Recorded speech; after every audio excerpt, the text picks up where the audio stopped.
Assalamu alaikum students. In this lecture we are going to discuss acute inflammation in detail. As we have discussed inflammation in our previous lecture, we know that there are two types of inflammations, acute inflammation and chronic inflammation. So let's start the topic and dig in the details of acute inflammation.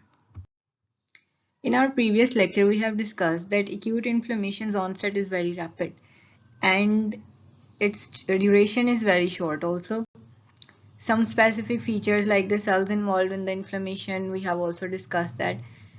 So इस lecture में हम इसी चीज़ को detail से पढ़ेंगे. Acute inflammation का मतलब यही है कि ये जल्दी होने वाली और इसका ऑनसेट भी जल्दी हो जाता है और ये ख़त्म भी जल्दी हो जाती है as compared to the chronic inflammation.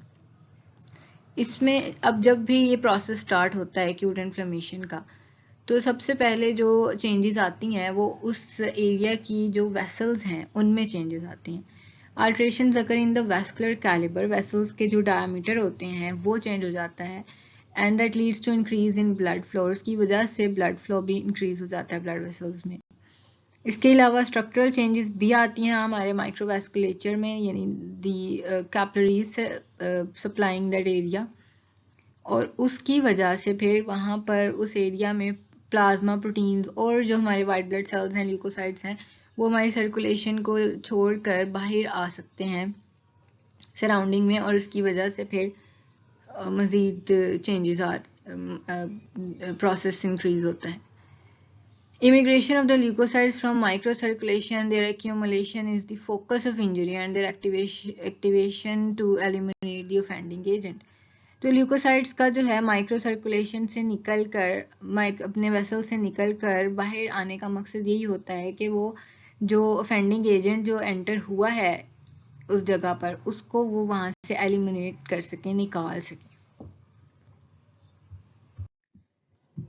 अब हम डिस्कस कर लेते हैं कुछ कॉजेस एक्यूट इन्फ्लेमेशन के, कि आखिर प्रोसेस को पढ़ने से पहले आखिर ये प्रोसेस कॉज क्यों होता है, इसकी वजह क्या है. एक्यूट इन्फ्लेमेशन किन किन कॉजेस की वजह से, किन किन स्टिमुलाइज की वजह से स्टार्ट हो जाती है. तो उनमें सबसे पहले तो हम बात करते हैं इन्फेक्शंस की. बैक्टीरियल, वायरल, फंगल, पैरासिटिक, किसी भी किस्म का माइक्रोबियल इन्फेक्शन जो जब होगा बॉडी में, ये मोस्टली इन्फ्लेमेशन कॉज करने की वजह बनता है. इसके अलावा if there is some trauma, because inflammation occurs due to some injury and that injury, उस इंजरी का जो कॉज है वो कुछ भी हो सकता है. सो ट्रॉमा में ब्लंट और पेनिट्रेटिंग दोनों तरह की इंजरी हो सकती है, कि मतलब सिर्फ आपके सरफेस टिश्यूज तक इंजरी है, यहाँ पे पेनिट्रेटिंग इंजरी है. थर्मल इंजरीज, बर्न्स वगैरह में भी जो है वो इन्फ्लेमेशन स्टार्ट हो जाती है. जैसे कोई जल जाता है किसी का कोई भी बॉडी पार्ट, और वहाँ पे भी इन्फ्लेमेशन स्टार्ट हो सकती है. फिर इरिडिएशन की वजह से, टॉक्सिसिटी की, कुछ ऐसे केमिकल्स अगर बॉडी के साथ इन टच हुए हैं जिसकी वजह से बॉडी जो है वो इन्फ्लेमेशन का रिस्पॉन्स देना स्टार्ट कर देती है. टिश्यू नेक्रोसिस, अगर बॉडी में किसी भी वजह से टिश्यू नेक्रोसिस की, यानी कि सेल डेथ की, बॉडी के कोई सेल्स हैं उनके डेथ की कोई भी वजह हो सकती है, उसकी वजह से भी वहाँ पर इन्फ्लेमेशन का प्रोसेस स्टार्ट हो जाता है. मोस्ट कॉमनली इस्कीमिया से होने वाली जो वो है टिश्यू डेथ है, मायोकार्डियल इन्फार्क्शन की हम बात करें अगर, so that can also cause or start the process of inflammation. Foreign bodies में कोई भी स्प्लिंटर्स आ जाते हैं, डर्ट है, सूचर्स हैं, क्रिस्टल डिपॉजिट्स हैं, कि मतलब इस तरह की कोई भी चीज़ बाहर से, कोई टूटी हुई चीज़ जो आके बॉडी को डैमेज करती है, या फिर कोई डर्ट पार्टिकल्स हैं जो बॉडी के अंदर एंटर हुए हैं और वो एज बॉडी उसके खिलाफ इन्फ्लेमेटरी रिस्पॉन्स दे रही है. So any kind of foreign bodies that is going to harm the body. Immune reactions, mostly these reactions इस तरह के reactions में भी start हो जाती है inflammation. इन्हें हाइपर सेंसिटिविटी रिएक्शन भी कहते हैं. वैसे तो हमारा इम्यून सिस्टम हमारी बॉडी को प्रोटेक्ट ही करता है, बट समटाइम्स ये रिएक्शंस इतने ज़्यादा एग्जैजरेट हो जाते हैं कि वो हमारी बॉडी के लिए उल्टा नुकसानदेह हो जाते हैं. ख़ास तौर पे जब अगर हमारा इम्यून सिस्टम हमारी ही बॉडी के अगेंस्ट काम करना शुरू कर दे. So that these type of reactions called immune mediated inflammatory diseases, these could be the possible causes of acute inflammation. So the components of acute inflammation are vascular changes and cellular events. ये major components हैं जो कि acute inflammation में involve होते हैं. Blood vessels में आने वाली तब्दीलियां और इसके अलावा जो सेल्स इन्वॉल्व हैं इस प्रोसेस में वो किस तरह से काम करते हैं और क्या उनका रोल होता है, वो हम सारा डिटेल में स्टडी करेंगे वन बाय वन. ये जो डायग्राम है यहाँ पर, ये एक जनरल डायग्राम दिखाई गई है कि एक नॉर्मल जो ब्लड वेसल्स हैं और वहाँ पर नॉर्मल सेल्स हैं, लेकिन जब इन्फ्लेमेशन होती है तो किस तरह से वहाँ का ब्लड फ्लो भी इंक्रीज हो जाता है, वहाँ पर न्यूट्रोफिल्स की इमिग्रेशन यानी न्यूट्रोफिल आना स्टार्ट हो जाते हैं और प्लाज्मा प्रोटीन्स भी लीक हो जाती हैं. So the first step in acute inflammation process is recognition of injurious agent. The stimuli which is causing the injury, उसको रिकग्नाइज करना सबसे पहला स्टेप है इन्फ्लेमेशन का. तो उसको पहचानने के लिए सबसे पहले तो हम बात करते हैं कि डेंजर सिग्नल्स. हम जो भी माइक्रोब हैं, कोई नेक्रोटिक टिश्यू है, सेल्स हैं और any kind of foreign bodies, there are some distinguishing or some distinct kind of signals जो कि वो एजेंट प्रोड्यूस करेगा या उसकी वजह से प्रोड्यूस होंगे, जिन्हें हम डेंजर सिग्नल्स कहेंगे, जिन्हें आपकी बॉडी के जो सेल्स हैं यानी होस्ट सेल्स हैं वो इजीली रिकग्नाइज कर सकें, ताकि वो उनमें फ़र्क कर सकें कि नॉर्मल सेल्स और जो इंजरियस एजेंट है उसमें क्या फ़र्क है. और फिर वो ये फ़र्क करेंगे तभी वो फिर उसको पहचान कर उसके अगेंस्ट जो है वो रिस्पॉन्स प्रोड्यूस कर सकते हैं. तो डेंजर सिग्नल्स तो वो सिग्नल्स हो गए जो कि माइक्रोब्स वगैरह क्रिएट करते हैं और उसकी वजह से हमारा होस्ट रिस्पॉन्स एक्टिवेट हो जाता है या मोबिलाइज हो जाता है. अब इन सिग्नल्स को रिकग्नाइज करने के लिए जो हमारे होस्ट सेल्स हैं, जिनमें आते हैं डेंड्रिटिक सेल्स हो गए, मैक्रोफेजेस वगैरह, फेगोसाइट्स, तो ये जो हैं ये क्या करते हैं, इनके पास प्रॉपर रिसेप्टर्स होते हैं इन सेल सर्फेसिस के ऊपर. These are called as pattern recognition receptors, PRR इनको कहा जाता है. तो इन सेल्स में these receptors are the main entity जो कि रोल प्ले करते हैं कि इनको डेंजर सिग्नल्स को कैसे आइडेंटिफाई करना है. तो इनकी दो बहुत इंपॉर्टेंट फैमिलीज इन रिसेप्टर्स की हैं, toll like receptors and inflammasome. अब इन दोनों के मोड ऑफ एक्शन में, रिकग्निशन में थोड़ा सा फर्क है. Toll like receptors are more specific for microbial sensors, like अगर कोई माइक्रो ऑर्गेनिज्म को आइडेंटिफाई करना है, उनकी सर्फेसिस को, उनके डेंजर सिग्नल्स को, तो उसके लिए ज़्यादातर यूज़ होते हैं टोल लाइक रिसेप्टर्स. और अगर नेक्रोटिक सेल्स को और उनके प्रोडक्ट्स को आइडेंटिफिकेशन में जो इन्वॉल्व है हमारे रिसेप्टर्स की फैमिली, दैट इज इन्फ्लेमेसोम. तो टोल लाइक रिसेप्टर में फर्दर 10 मेमेलियन टाइप्स हैं इसकी टोल लाइक रिसेप्टर फैमिलीज की, और इनका हर किसी का मोड ऑफ एक्शन डिफरेंट होता है. कोई बैक्टीरिया के DNA को आइडेंटिफाई करता है, कोई बैक्टीरिया के एंडोटॉक्सिन्स को, कोई वायरसेस के RNA को. तो दे आर वेरी स्पेसिफिक. और ये एक्स्ट्रा सेलुलर भी काम कर सकते हैं, मतलब एक्स्ट्रा सेलुलर सेल के बाहर भी ये रिसेप्टर्स होते हैं और उसको डेंजर सिग्नल्स को कर सकते हैं आइडेंटिफाई. और एंडोसोम में भी, यानी एक माइक्रोब को जब बॉडी के सेल के अंदर ले लिया गया है तो उस वहाँ पर भी ये रिसेप्टर्स जो हैं वो उसको आइडेंटिफाई कर सकते हैं. इन्फ्लेमेसोम जो हैं वो इन्वॉल्व हैं डेड सेल प्रोडक्ट्स को, क्योंकि जब कोई सेल नेक्रोटिक सेल्स हैं और उसके खिलाफ हमने पढ़ा कि इन्फ्लेमेशन का प्रोसेस हो सकता है, तो उसके लिए इन्फ्लेमेसोम ये मल्टी प्रोटीन साइटोप्लाज्मिक कॉम्प्लेक्सेस होते हैं. और कोई सेल, डेड सेल के ATPs हैं, कोई क्रिस्टल्स हैं, यूरिक एसिड्स वगैरह, इस तरह की जो भी सब्सटेंसेस हैं इनको आइडेंटिफाई करके they can initiate the process of inflammation. और मोस्टली इनका जो मैकेनिज्म होता है इन्फ्लेमेशन स्टार्ट करने का, कि जब ये इनका इनकाउंटर होता है इन प्रोडक्ट्स के साथ, so they start an enzyme known as caspase 1. Inflammasome will activate caspase 1, और कैस्पेज 1 ये करता है कि ये एक हमारे पास प्रिकर्सर पड़ा होता है इंटरल्यूकिन बीटा 1। ये इसको क्लीव करता है, इसको तोड़ता है और एक्टिव फॉर्म इसकी जो है इंटरल्यूकिन 1 में कन्वर्ट कर देता है। अब इंटरल्यूकिन 1 एक साइटोकाइन है, सेल से निकलने वाला एक केमिकल मीडिएटर है। इसको हम आगे चल के डिटेल से पढ़ेंगे। इसका बहुत इंपॉर्टेंट रोल होता है इन्फ्लेमेशन में। मेजरली इन्फ्लेमेशन कॉज करता है ल्यूकोसाइट्स की जो रिक्रूटमेंट है at the site of injury, वो करने में, और बहुत सारे रोल जो हैं ये प्ले कर रहा होता है। और इवन इंटरल्यूकिन 1 बहुत सारी डिजीजेस के, फिर हमें जब हमने इस प्रोसेस को कम्प्लीटली पढ़ा है तो हम इसके थ्रू बहुत सारी डिजीजेस के इलाज में भी इसको यूज़ करते हैं। जैसे अगर इन्फ्लेमासोम्स के थ्रू कोई इन्फ्लेमेशन स्टार्ट हो गई है और आप उसको रोकना चाहते हैं, आप बॉडी की इन्फ्लेमेशन को कम करना चाहते हैं, तो आप इंटरल्यूकिन 1 एंटागोनिस्ट देते हैं कि आपको पता है कि कैस्पेज 1 इंटरल्यूकिन 1 को एक्टिवेट कर रहा है, जिसकी वजह से इन्फ्लेमेटरी प्रोसेस बढ़ रहा है और बॉडी का नुकसान हो रहा है। तो आप ऐसी मेडिसिन और ऐसी एंटी इन्फ्लेमेटरी एंटी इंटरल्यूकिन 1 जो है वो देते हैं पेशेंट को, जिसकी वजह से फिर वो इन्फ्लेमेशन इतना ज़्यादा एग्जैजरेट नहीं करती। In this diagram, we can see that how TLRs will recognize the injurious agent. ये एक टॉल-लाइक रिसेप्टर है जो कि बैक्टीरियल सेल वॉल लिपिड इसके साथ आकर अटैच हुआ है, और फिर इसने अंदर सेल के सिग्नल्स वगैरह ट्रांसफ़र किए हैं, और फिर सेल ने जो है वो साइटोकाइंस रिलीज करना शुरू किए हैं that will cause inflammation. Similarly अगर तो कोई जो माइक्रोबियल एजेंट है वो इंगल्फ कर लिया गया है in the form of endosome, तो उसमें भी TLR मौजूद है जो कि उसके microbial DNA RNA danger signals को रिकग्नाइज करेंगे and they will eventually start the process of acute inflammation.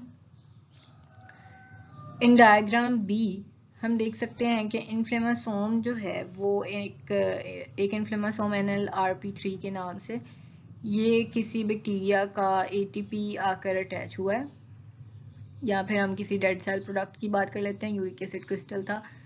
तो ये जब अटैच हुआ इसने कैस्पेज एंजाइम्स को एक्टिवेट किया, और कैस्पेज ने क्या किया, इंटरल्यूकिन 1 बीटा को इंटरल्यूकिन 1 में कन्वर्ट किया और उससे फिर से इन्फ्लेमेशन का प्रोसेस स्टार्ट हो गया।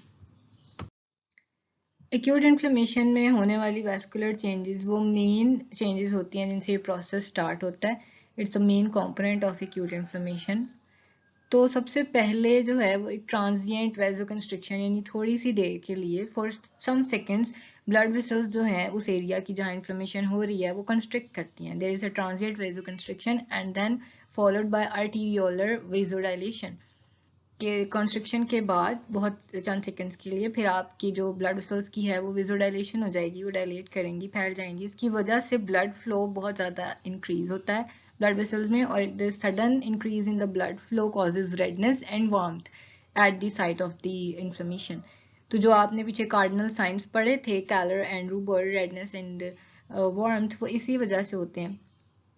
इसके अलावा वेसोकंस्ट्रिक्शन वेसोडाइलेशन के अलावा जो आपका माइक्रोवैस्कुलेचर है, आपकी जो ब्लड कैपिलरीज हैं, उनकी वॉल्स की परमेबिलिटी भी इंक्रीज हो जाती है, और इंक्रीज परमेबिलिटी की वजह से हो ये रहा होता है कि ब्लड में से जो फ्लूइड है, प्रोटीन रिच फ्लूइड खास तौर पे, वो निकल कर एक्स्ट्रा वैस्कुलर स्पेस में जाना स्टार्ट हो जाता है।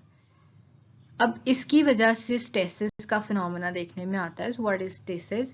कि प्रोटीन रिच फ्लूइड के निकलने की वजह से आपका जो ब्लड है वो विस्कस हो जाता है, और वहाँ पर फ्लूइड कम और RBC ऑब्वियसली फिर वो ज़्यादा हो जाते हैं, और आपकी जो ब्लड वेसल्स हैं they are packed with RBCs, और ब्लड विस्कोसिटी उसकी इंक्रीज हो जाती है, that is known as stasis.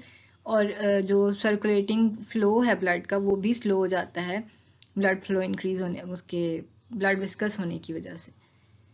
And after stresses, जब स्ट्रेसेस का फिनोमेना हो रहा होता है, इसके साथ साथ एक फिनोमेना है that is known as margination, के जो न्यूट्रोफिल्स हैं आपके ल्यूकोसाइट्स में, मेनली न्यूट्रोफिल्स, ये आकर ब्लड वेसल्स की कैपिलरीज की जो एंडोथीलियल सरफेस है उसके साथ आकर अटैच होना स्टार्ट हो जाते हैं, वहाँ पर एक्यूमुलेट होना स्टार्ट हो जाते हैं।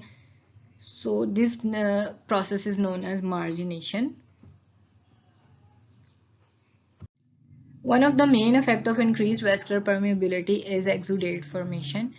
एक्सुडेट क्या है कि वेस्कुलर परमेबिलिटी बढ़ने की वजह से जब प्रोटीन रिच फ्लूइड बाहर निकल जाता है सराउंडिंग में एक्स्ट्रावास्कुलर टिश्यूज में, और इवन उसके साथ साथ ब्लड सेल्स भी आ जाते हैं, so that is called as exudate. और ये होता है ऑस्मोटिक, इसकी वजह से ऑस्मोटिक प्रेशर इंक्रीज हो सकता है इंटरस्टिशियल फ्लूइड का, यानी वे टिश्यू फ्लूइड का, और leading to more outflow of water from the blood into the tissues, जिसकी वजह से मजीद वाटर जो है वो पानी निकल कर बाहर एक्स्ट्रावास्कुलर स्पेस में जा सकता है। एक्सुडेट के मेन फीचर्स ये हैं कि ये इन्फ्लेमेशन में बनता है, इसमें प्रोटीन कंटेंट हाई होता है और इसमें ब्लड सेल्स भी होते हैं, सम वाइट और red blood cells. Increase vascular permeability में एंडोथेलियल सेल्स में जो स्पेसिस बनती हैं उसकी वजह से मेनली ये यहाँ पर इसकी एक्सुडेट की फॉर्मेशन होती है। Exudates must not be confused with transudates. Transudates are also extravascular fluids, but they occur in non-inflammatory conditions. Inflammation के अलावा ये बनते हैं और इनका प्रोटीन कंटेंट भी कम होता है और ब्लड सेल्स भी बिल्कुल ना होने के बराबर होते हैं, और इनकी वजह ये होती है कि they transudate form due to increase hydrostatic pressure. Transudate उन कंडीशंस में बनता है जिसमें ब्लड वेसल्स में हाइड्रोस्टैटिक प्रेशर इंक्रीज हो जाता है, जबकि एक्सुडेट जो है वो आपके सामने वेसोडाइलेशन और स्टेसिस की वजह से बन रहा होता है। So these are some major differences between exudate and transudate. There is another term known as oedema. Oedema को आप किस तरह डिफाइन करते हैं? That fluid accumulation in extravascular spaces whether from an exudate और a transudate produces tissue oedema, यानी वो जो स्वेलिंग टिश्यू में हो जाती है वो चाहे एक्सुडेट की वजह से हुई है या ट्रांसुडेट की वजह से हुई है। The fluid accumulation is in general known as oedema. In this diagram we can see the difference between transudate and exudate and a normal blood vessel. Normally hydrostatic pressure और chloride osmotic pressure जो है वो side by side मिलकर हमारा जो blood flow है उसके pressure को मेंटेन रखते हैं और कोई भी किसी भी किस्म का एक्स्ट्रा वैस्कुलर लीकेज नहीं होता। जबकि ट्रांसुडेट में हमने पढ़ा कि किसी भी कंडीशन की वजह से अगर हाइड्रोस्टैटिक प्रेशर इंक्रीज हो जाता है तो फ्लूइड लीकेज होता है, बट उसमें प्रोटीन कंटेंट कम होता है और सेल्स भी कम होते हैं। इसी तरह से एक्सुडेट कब बन रहा है? ये मेजरली आपका टिपिकल प्रेजेंटेशन है इन्फ्लेमेशन की। इन्फ्लेमेशन की वजह से वेसोडाइलेशन हुई, उसकी वजह से जो आपने देख रहे हैं एंडोथेलियल सेल्स जो है इनमें स्पेसिस बन गई, नॉर्मली इनमें स्पेसिस नहीं थी, तो इनमें स्पेस इंक्रीज हो गई है स्पेस, और उसकी वजह से वहाँ से सेल्स भी आपके एक्स्ट्रावास्कुलर स्पेस में जा रहे हैं और प्रोटीन भी लीक हो रही है, तो इस तरह से एक एक्सुडेट की फॉर्मेशन हो रही है। Some factors which are involved in increasing the vascular permeability are endothelial cell contraction, endothelial injury, increased transcytosis, and leakage from new blood vessels. Endothelial cell contraction किस तरह से वेस्कुलर परमेबिलिटी इंक्रीज करता है कि जो आपके ब्लड वेसल्स के endothelial cells हैं जब वो कॉन्ट्रैक्ट कर जाते हैं तो उसकी वजह से इंटर एंडोथेलियल स्पेसेस भी इंक्रीज हो जाती हैं and that will ultimately increase vascular permeability. But there are some factors, some chemical mediators जो कि ये प्रोसेस करवा रहे होते हैं, जो बाइंड करते हैं आके एंडोथेलियल सेल के साथ, तो फिर उनकी कॉन्ट्रैक्शन होती है, जिनमें कुछ नाम है histamine, bradykinin, leukotrienes and many other mediators. लेकिन ये जो मैंने नाम बताए ये शॉर्ट लिव्ड हैं, ये 15 से 30 मिनट तक कॉन्ट्रैक्शन करवाते हैं। इनसे भी ज़्यादा अगर प्रोलॉन्ग कॉन्ट्रैक्शन हो रही है तो वो उसके लिए फिर रिस्पॉन्सिबल होते हैं सम ट्यूमर नेक्रोसिस फैक्टर TNF जिसको कहते हैं एंड इंटरल्यूकिन 1। ये जो इन्फ्लेमेशन का पूरा प्रोसेस है इसमें बहुत सारे केमिकल मीडिएटर्स इन्वॉल्व हैं। सो एंडोथेलियल सेल कॉन्ट्रैक्शन के कुछ मीडिएटर्स मैंने आपको बताए।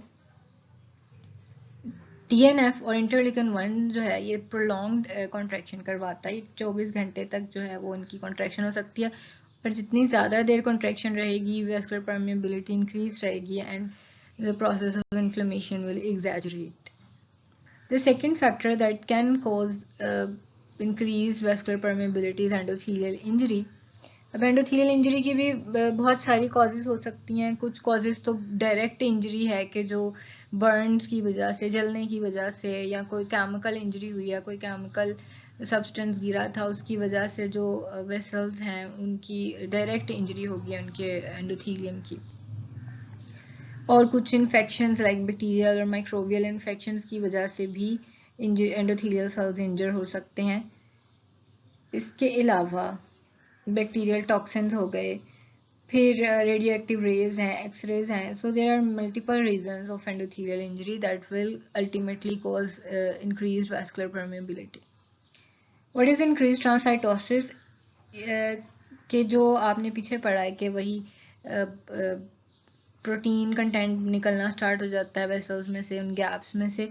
तो प्रोटीन निकलने की वजह से और इनके ट्रांसफ़र की वजह से मज़ीद परमेबिलिटी इंक्रीज़ हो जाती है। और इसके अलावा अगर कुछ केमिकल मीडिएटर्स भी साथ में आ जाएं, जैसे वैस्कुलर एंडोथेलियल ग्रोथ फैक्टर है VEGF, तो उसकी वजह से भी वैस्कुलर परमेबिलिटी इंक्रीज़ हो जाती है। Leakage from new blood vessels. In the previous chapter number 1 में हमने पढ़ा था कि जो नई ब्लड वेसल्स जब बनती हैं तो जब तक वो मैच्योर नहीं हो जाती, उनके जो एंडोथेलियल सेल्स हैं उनमें गैप रहते हैं और वहाँ से भी लीकेज होती रहती है। So these vessels sprouts remain leaky until proliferating endothelial cells mature sufficiently to form intracellular junction. Intercellular junction जब तक नहीं बनते और प्री मेच्योर होते हैं अभी ब्लड वेसल्स, तो वहाँ से भी वेस्कुलर परमेबिलिटी काफ़ी हद तक इंक्रीज रहती है। तो ये सब फैक्टर्स मिलकर वेस्कुलर परमेबिलिटी को इंक्रीज कर सकते हैं और they can play role in the exaggeration of inflammation.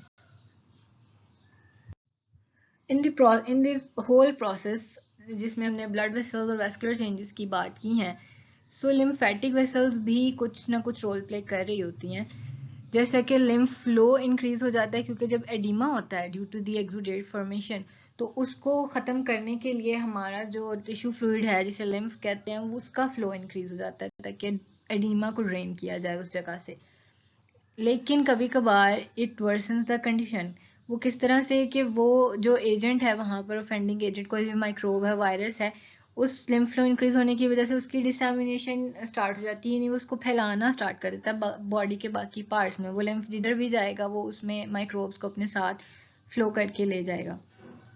सो उनकी वजह से फिर सेकेंडरीली जो इफेक्ट आता है वो इन्फ्लेमेशन ऑफ लिम्फ वेसल्स भी हो सकती है, जिसे आप लिम्फेंगाइटिस कहते हैं। या फिर अगर वो ऑफेंडिंग एजेंट आपके लिम्फ नोड्स में चला गया और उसने उनको भी अफेक्ट कर दिया है, तो फिर इसकी वजह से लिम्फ नोड इन्फ्लेमेशन भी हो सकती है, दैट इज नोन एज लिम्फेडेनाइटिस। तो ये थी वैस्कुलर चेंजेस के हवाले से कुछ बातें। नेक्स्ट लेक्चर में हम सेलुलर इवेंट्स को डिस्कस करेंगे।